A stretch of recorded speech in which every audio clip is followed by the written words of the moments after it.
आज आपण महाराष्ट्रात बघितलं तर मागच्या आठवड्यापासून जी शृंखला सुरू झाली आहे, रोज नवीन नवीन केसेस आपल्याला ऐकायला मिळतात, आपल्या कानावर येतात आणि आपण कशाला पुन्हा दुसऱ्या राज्यांबद्दल बोलायचं, बिहार, यूपी आणि यांच्याबद्दल बोलायचीच गरज नाही, कारण आपल्या महाराष्ट्रातच आज हे सगळं सुरू आहे आणि इतक्या थराला जाऊन हे सगळं सुरू आहे. ज्या प्रकारचं त्याला एक स्वरूप मिळत आहे ते मला वाटतं फार चिंताजनक आहे. बदलापूरची जी घटना घडली, 3-4 वर्षाच्या मुली आहेत त्यांना काय कळतं स्वतःच्या अंगाबद्दलची, त्यांना अजून माहितीही पूर्णपणे नाही आणि त्यांच्यासोबत वावरणारा, ज्याला ते दादा म्हणतात असा एखादा मनुष्य त्यांच्यावरती असं काहीतरी कृत्य करतो आणि साधा FIR नोंदवायला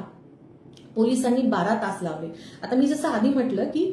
या बलात्काराची किंवा अशा केसेसमध्ये सर्वात जास्त टाइमचं महत्व असतं, वेळेचं महत्व असतं, कारण जे काही मुलीच्या अंगावरचे जे काही कपडे असतात, तिच्या बॉडीवरचे काही सिमेंटचे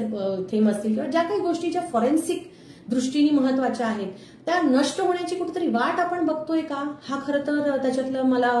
अडचणीची बाब वाटते. आणि त्यामुळे जो काही प्रक्षोभ एक सगळ्या लोकांमध्ये झाला, फक्त महाराष्ट्रात बदलापूरमध्ये नाही तर सगळीकडेच त्याच्याबद्दलची एक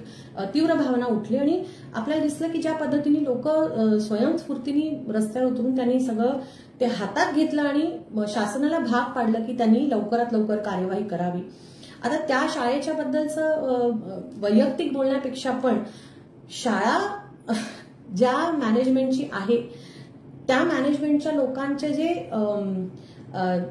रिस्पॉन्स होते किंवा एका महिला पत्रकारांनी ते जे काही एका पक्षाच्या कार्यकर्त्यांनी तिला जे हिणवलं की तू अशी बोलतेस की जसं काही तुझाच बलात्कार झाला, म्हणजे ह्या प्रकारच्या प्रवृत्तीची लोक जर आपल्या मुलांच्या शिक्षण संस्थांचं सगळं